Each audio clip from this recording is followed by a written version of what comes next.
We're in the middle of our series for Skeptics, and today's topic is a difficult one. It's called My Body, My Choices, and when I first started to create this message, I tried to take it from the lens of, okay, we're going to talk about every single issue that we could possibly think of regarding sex or outcomes of sex or anything like that. So we're looking at hard topics, any hard topics. So homosexuality or transgenderism, pornography, divorce, abortion. And as I started to create this, I realized that would be a 2-hour message, and we just don't have time for that. And so we're going to focus on just one of the topics today. But that being said, no questions are off limits. So if something that I say today doesn't answer the question of what you have regarding the topic I'm speaking on, please ask one of us. I make myself available to stay after church as long as needed to talk to you, and I'm always available to talk to you. And Jeff Zippy and Jeff Wench, who've been here with us the whole time, they'd love to talk to you as well. And so please ask us questions. I will say one quick thing on the homosexuality debate or just kind of sexual sin, promiscuity or pornography or things in general, and how we respond to that.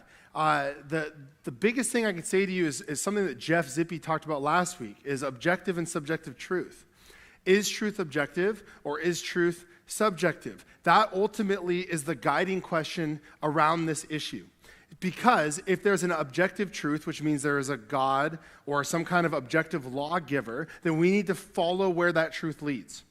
Even if it's something we don't like or don't think is convenient for us, we would follow that truth because it's objective. But by contrast, if there is no objective truth and everything is dependent on my morality versus your morality, what I believe is different than what you believe, and morality is just kind of like picking flavors of ice cream, then it doesn't matter what the truth is. And so that's the big question we've got to answer. Objective versus subjective truth.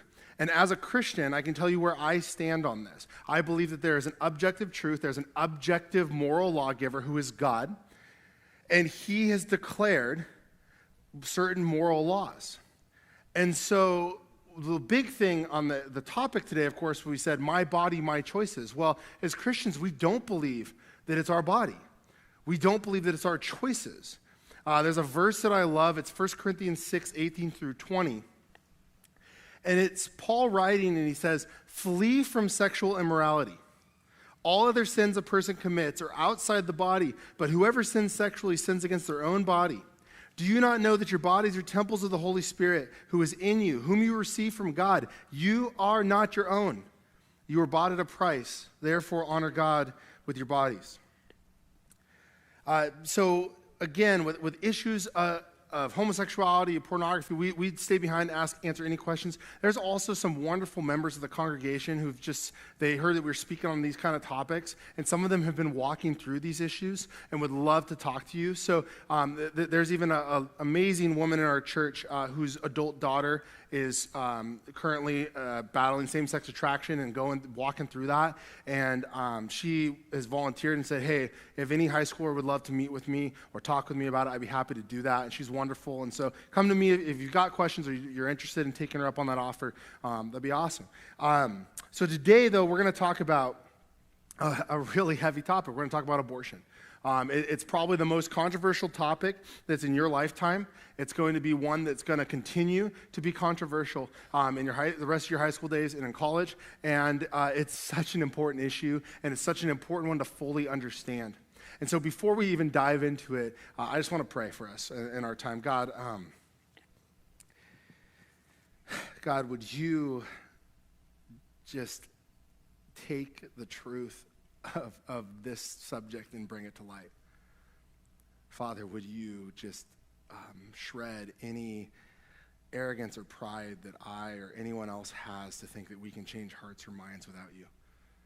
Father, it's you, and it's your truth, and it's true truth. And so, God, would it become relevant today? And would the science that you've established and the evidence that you've established be enough? Amen. All right, so it is a controversial topic.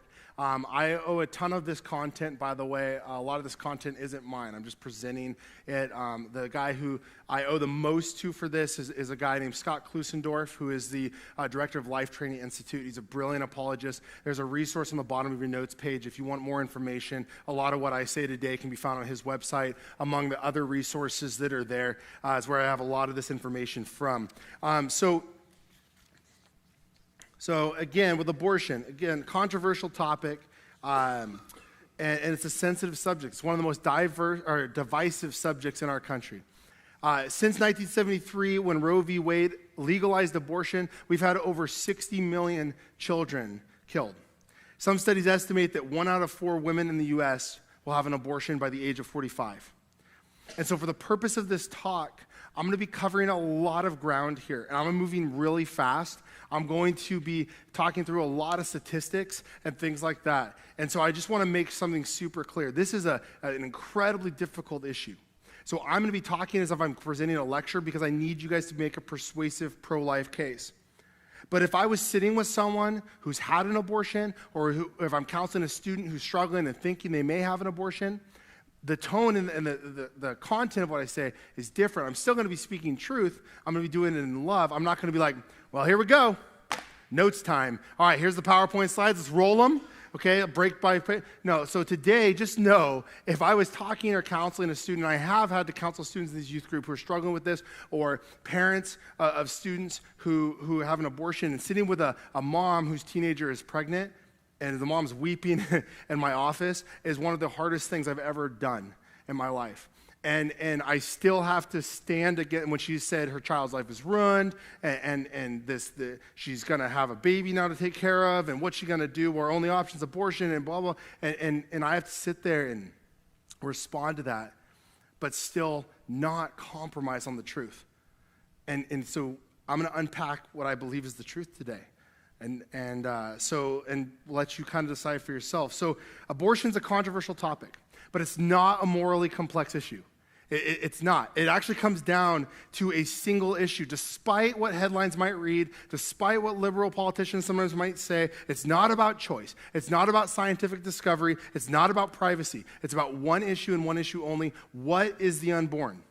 That's it. That is the only question we have to answer. But so often Christians get derailed in arguing this point. And so pro-life people start accusing pro-choice people of hating babies. And pro-choice people start accusing pro-life people of hating women. And whether that's true or not, some people that are pro-life, they do say those things. Some people that are pro-choice do say those things. And some people that on both sides can be pretty dumb and horrible to each other. But that's not the point. It has no relevance on the main question. The main question, of course, what is the unborn?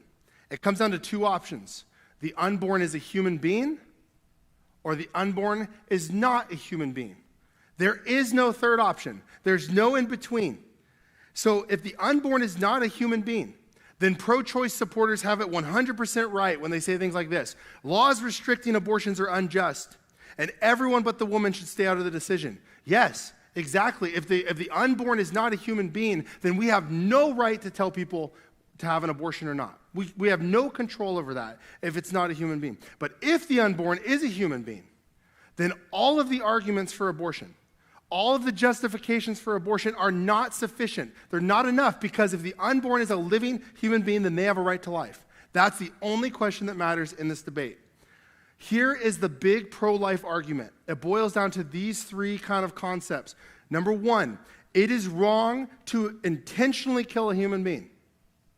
If you ask any skeptic, at least honest ones or ones that maybe haven't been in a clinical asylum, they will say, yes, it is wrong to intentionally kill a human being. And we can all agree on that in this room. Wrong to intentionally kill a human being. Number two, abortion intentionally kills a human being. Therefore, abortion is morally wrong. You see how that logic follows? If it's wrong to kill a human being, abortion kills an innocent human being, then abortion is wrong. Okay? It has to lead to that. And that's the main statement of the pro-life side. It's not an attempt to hurt women's rights. It's not an attempt to force people to take care of unwanted children. It is just, if it's wrong to kill a human being and abortion kills a human being, then abortion, therefore, is wrong. There's this popular bumper sticker that reads like this. It says, don't like abortions, then don't have one. It's as simple as that. Don't like abortions, don't have one. And this boils abortion down to subjective truth, right? It's a moral preference. It's like saying, don't like cheeseburgers, don't eat one. Don't like Corvettes, don't drive one. But this is intellectually dishonest, right? As Jeff Zippy talked about last week, morality is about what's right and what's wrong. It's not what we prefer. Could you imagine if this bumper sticker read this? Don't like slavery?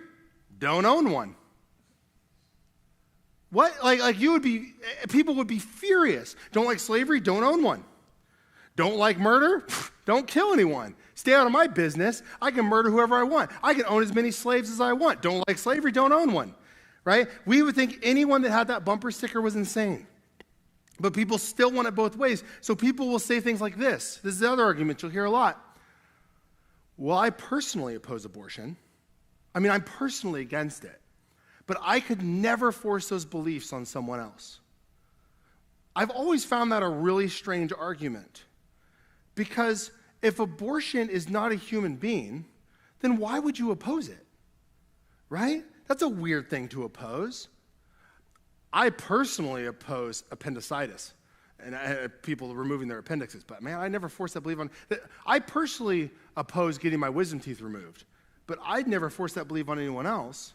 See, if abortion's not a human being, it's no different than a tooth pull, right? But if abortion is a human being, what a strange thing to say. That would be the equivalent of me saying, I personally oppose beating toddlers with baseball bats, but I would never force that belief on someone else. Well, yes, you would. If you saw someone beating a toddler with a baseball bat, you would absolutely stop that, right? We would jump in the way of that. And so the follow-up question is, well, why do you personally oppose abortion? If you ever have a friend, I can't even tell you how many times I had conversations with people in high school and college that I heard this line. And so if you start talking to people about this, you will hear this line. I personally oppose abortion. I would never force those beliefs on anyone else. So you say, well, why do you personally oppose abortion? Because if abortion is not taking the human life, it shouldn't be opposed at all. And so there's no middle ground on abortion. You either believe that each and every human being has a right to life, or you don't. I can't argue that point strongly enough. That's the main thing. So we focus on just one question: is the unborn a human being? So again, here's some main arguments you'll hear on abortion. And just for the sake of argument and for the sake of showing the logical conclusion to this, I'm going to substitute the word unborn for toddler. Because what happens is we start talking about, well, what if this was a 2 or 3-year-old? Can you kill a 2 or 3-year-old? And the skeptics are going to say, well, no, of course not. But these are the same arguments they use for abortion. So number one, laws against abortion impose religious beliefs on others. Well, we have laws against killing toddlers. Do those impose religious beliefs on others? No. So if the unborn is a human being, then there should be a law, and it's not about religion at that point. Number two, we must respect a mother's right to choose. That's a very broad statement. Choose what? Does the mother have a right to choose to kill her toddler? No. But she has a right to choose to kill the unborn. Number three, the federal government can't enter the realm of private family life. The federal government would absolutely stop a father from beating his child to death with a baseball bat. So the federal government does enter into the realm of private family life. Number four, many poor women couldn't afford to raise another child. Well, if a mother loses her job, does she get to kill her toddlers? Number five, a woman shouldn't be forced to raise a child that's unwanted. What if she decides that her 3-year-old is all of a sudden unwanted? Does she have the right to kill that child? Number six, what about women who conceived in case of rape or of incest? If a child is conceived in case of rape, can we kill a toddler who is conceived in case of rape? We can't. What if a woman found out that the child would have physical disabilities? Can we go around killing toddlers with Down syndrome? Can't. And so that argument doesn't work if the unborn is a human being. But the difference is, so supporters of abortion don't view the unborn as a distinct living human being. And so then we look at what the case is. Okay, well, what is the case? Is the unborn a distinct living human being? Zach, you've been saying over and over, this is the only question that matters. What is the unborn? Is it a life? Is it not? Okay, so here's the science of embryology. Okay, the science of embryology has conclusively affirmed from the earliest stages of life that the unborn are distinct, living, and whole human beings. True, they have yet to grow and mature, but they are whole human beings nonetheless. And leading embryology textbooks affirm this. I'm going to put a bunch of quotes up here. You're welcome to use your phones, take pictures of them. If you want to see my notes afterwards, that's fine too. But don't feel like you got to write these down. There's going to be a lot of long quotes. But these are atheist embryology scientists, okay? And the developing human clinically oriented embryology, Keith Moore writes this: a zygote at the beginning is the beginning of a new human being. Human development begins at fertilization, the process during which a male gamete or sperm unites with a female gamete or oocyte to form a single cell called a zygote. This highly specialized totipotent cell marks the beginning of each of us as a unique individual. T.W. Sadler's embryology states this: the development of a human begins with fertilization, a process by which the spermatozoon from the male and the oocyte from the female unite to give rise to a new organism, the zygote. Embryologists Ronan O'Rahilly and Fabiola Muller write this: although life is a continuous process, fertilization is a critical landmark because under ordinary circumstances, a new, genetically distinct human organism is thereby formed.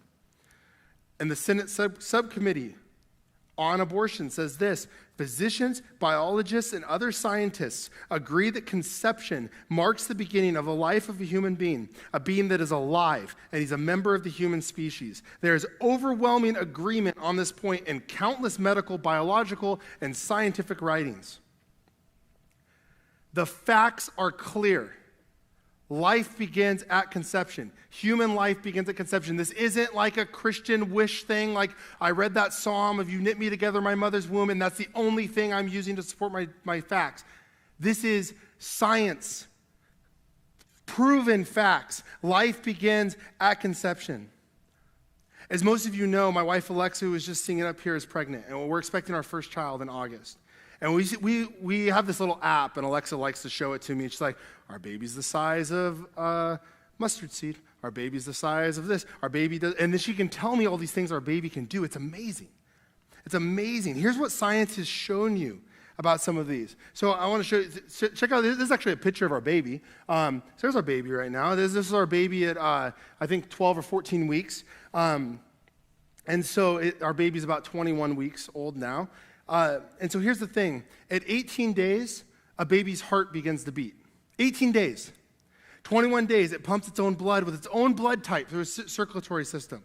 28 days, its eyes, ears, and respiratory system are formed. 42 days, brain waves can be recorded and reflexes are present. At 7 weeks, you'll see an image of your baby sucking its thumb. 8 weeks, all body systems are present. 9 weeks, before most women show or even know that they're pregnant, the baby can squint, the baby can swallow, the baby can move its tongue, and the baby can make a fist.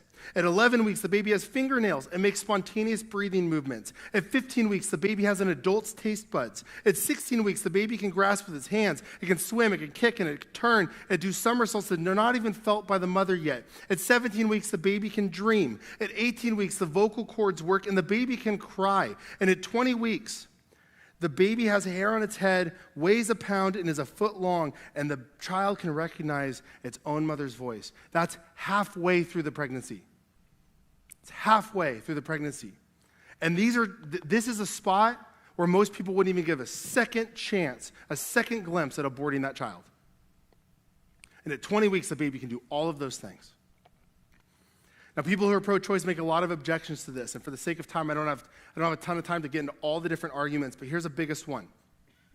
Even if what they say is there is no consensus on when life begins, there are only judgment calls. There was a very famous politician a few years ago. He said this in the Senate floor. He said, there is no consensus on when life begins. It's just a judgment call. It's a blind guess. Now, that's a bad objection for a few reasons. Number one, even if we didn't know for sure that the embryo is human, that's an excellent reason not to kill it. President Ronald Reagan said this. He said, if you're out hunting and you're not sure if the rustling in the bushes is a deer or your best friend, are you still going to open fire? No, of course not. So if we're not sure that the unborn is a human or not, why on earth would we kill it? Number two, just because people disagree doesn't mean there isn't a truth. People disagree on stuff all the time, but there's still an objective truth behind it. And number three, like I just showed you, there is clear scientific consensus on when life begins. So all this evidence and science points us towards the unborn being a distinct living human being. So then we ask the question, well, what is abortion? What does abortion do exactly? Is the baby feel pain? Is it quick? I mean, is it easy? No, it's brutal and it's horrific. So again, here's some quotes, and these quotes are from pro-abortion, pro-choice people, okay? But they're also intellectually honest, pro-choice people. So Naomi Wolf, she's a prominent feminist author. She's an abortion supporter. She writes this in the New Republic. Clinging to a rhetoric about abortion in which there is no life and no death, we entangle our beliefs in a series of self-delusions, fibs, and evasions. And we risk becoming precisely what our critics charge us with being: callous, selfish, and casually destructive men and women who share a cheapened view of human life. We need to contextualize the fight to defend abortion rights within a moral framework that admits that the death of the fetus is a real death. It's not just a removal of cells. It's a clear death. Camille Paglia, another feminist, says this: hence, I've always frankly admitted that abortion is murder. That's a pretty stark admission. Abortion is murder, the extermination of the powerless by the powerful. Liberals, for the most part, have shrunk from facing the ethical consequences of their embrace of abortion, which results in the annihilation of concrete individuals and not just clumps of incident tissue. Anthony Kennedy, he's a Supreme Court justice. He's an abortion supporter on the Supreme Court. The fetus, in many cases, dies just as a human adult or child would. It bleeds to death as it's torn limb from limb.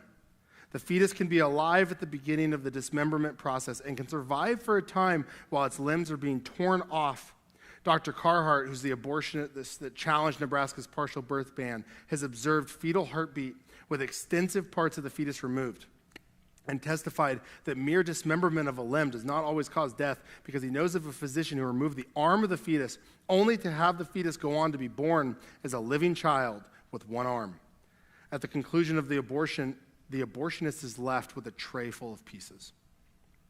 So most abortion advocates, when intellectually honest, are going to assert that abortion is an intentional killing. So why on earth would they still promote it? Why on earth would they continue to allow it? Why aren't Democrats, politicians around the country rallying and saying, enough, we're not doing this? Well, because a lot of politicians on the liberal side, and some on the conservative side too, are saying that the unborn is a human, but not a person. And if you're giving me a blank stare, that's okay. That's a really random thing to claim. How can you be a human but not a person? So there's this example from Huckleberry Finn. Have any of you read the book Huck Finn before? Tom Sawyer, yeah. So Huck Finn, Mark Twain wrote this book to show how stupid racism was, a lot of ways. And so Huck Finn says this. He goes on this boat thing, and he gets back, and his mom talks to him, and she heard that there was an accident on the boat. And she says, Huck, are you okay? And he says, well, no, we're all right, but we blew it out a cylinder head, like part of the boat blew up. And she says, good gracious, is anybody hurt? And he says, no. Well, it killed a N-word. And she says, well, that's lucky, because sometimes people do get hurt.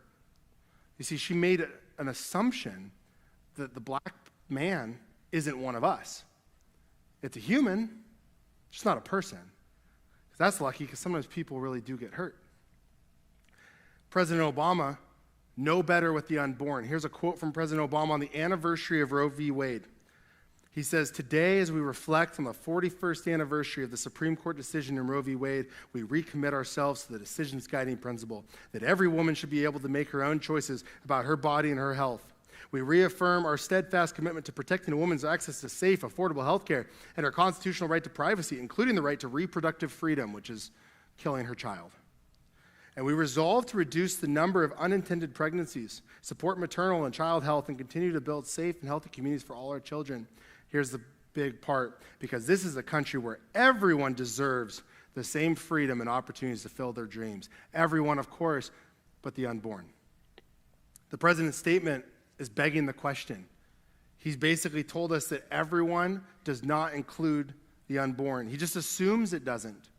So our job as pro-life Christians is to expose that assumption and focus the debate on the status of the unborn. So what do I mean by that? Well, a lot of skeptics would argue that because the embryo is not self-aware, it doesn't have a large IQ, it's not fully dependent on the mother, because it's in the womb, it should not have the same rights granted to persons under the law.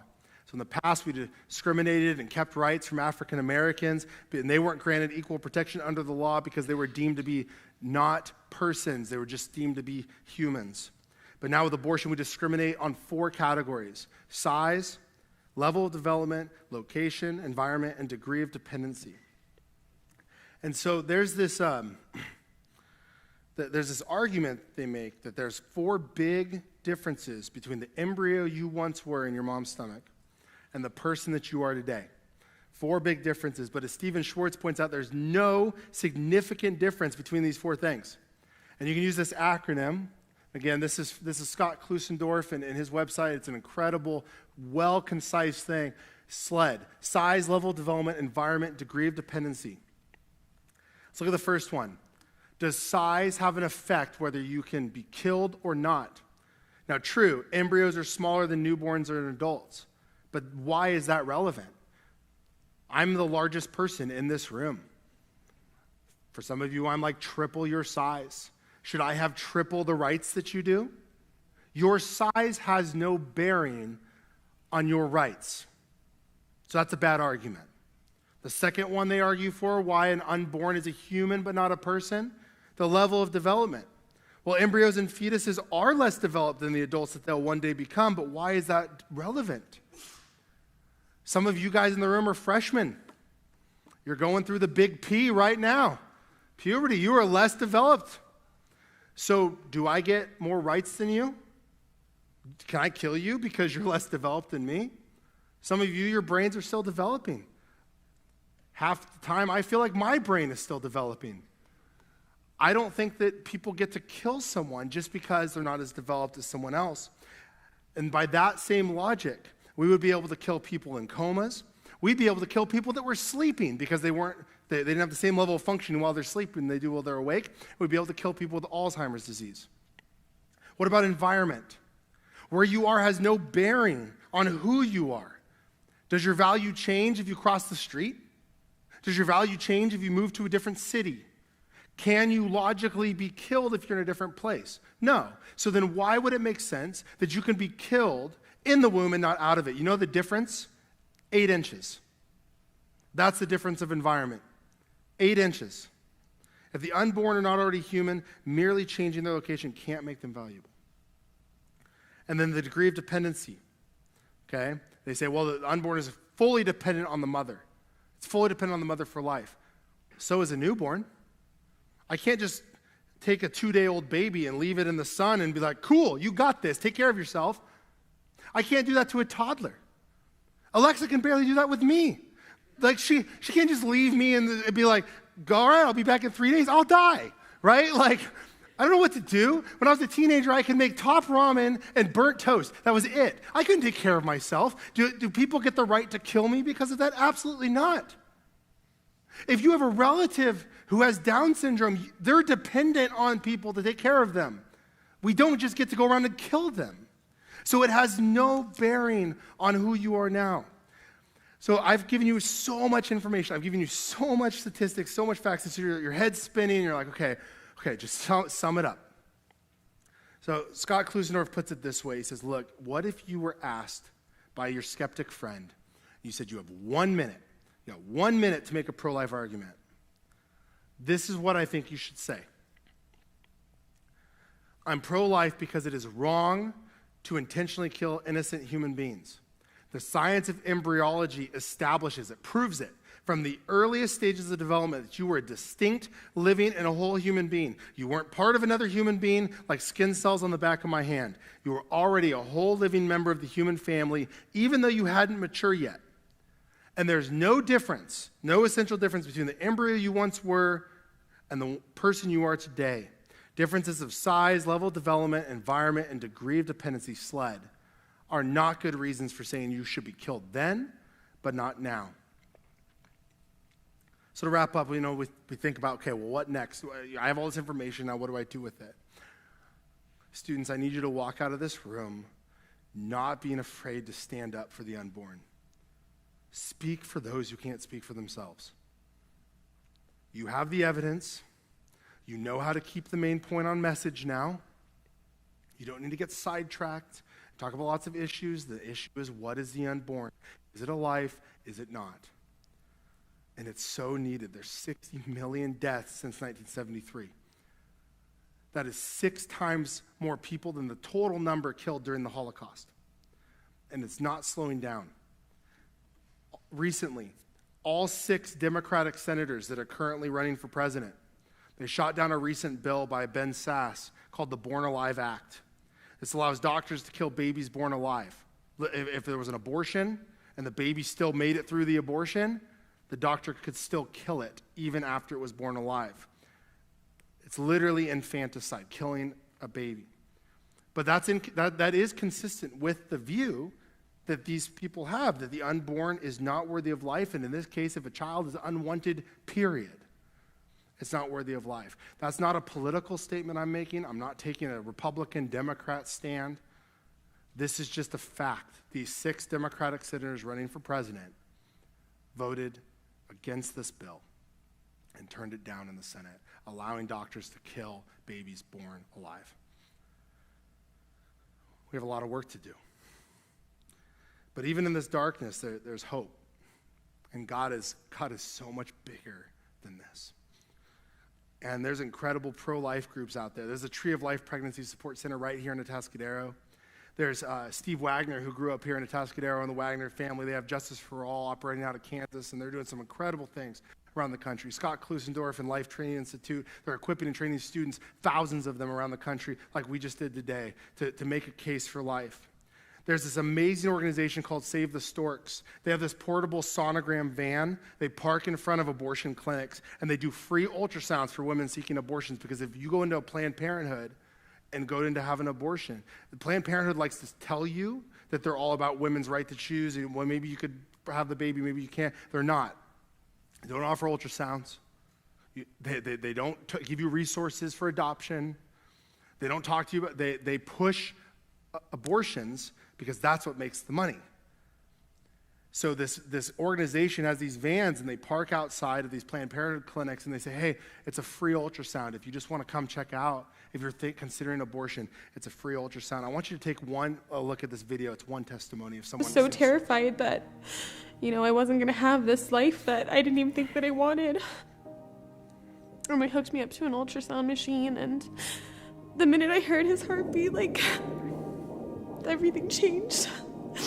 And all of a sudden it was me and this other little person. And when you get pregnant young, you think your plans are going to change and your whole life is over, and that just wasn't the case. It was just that now that I had this other little person to think about and to have dreams about, and having him has been the most amazing, the most rewarding experience in the world. Now he has a little sister, and just seeing their relationship and how much they love each other and how much they've changed my life. There are thousands of women like her who went into one of these ultrasound vans and walked away from Planned Parenthood. There's statistics of Save the Storks. 4 out of 5 women who go into these vans choose life. They walk in, they see their baby's heartbeat, they see their baby for the first time, and they walk out because they can't imagine. They see that it's a human child, and they can't imagine doing it. So our job as believers is to protect and defend. Yes, this is a heavy topic. It's an emotional topic. It's a sad topic. It's a horrific topic. But we can't shrink back from hard things. We cannot shrink back from hard things. Our job is to speak up and defend the rights of those who can't speak for themselves. Proverbs 31, 8-9 says, speak up for those who cannot speak for themselves, for the rights of all who are destitute. That means without the basic necessities of life. Speak up and judge fairly. Defend the rights of the poor and of the needy. I want you to take 1 minute. There you have those 1 minute takeaway cards. I want you to write down one thing that you learned that was new, a question that you have. I'm going to pray us out in a minute, and we'll break up into groups for a couple minutes of discussion.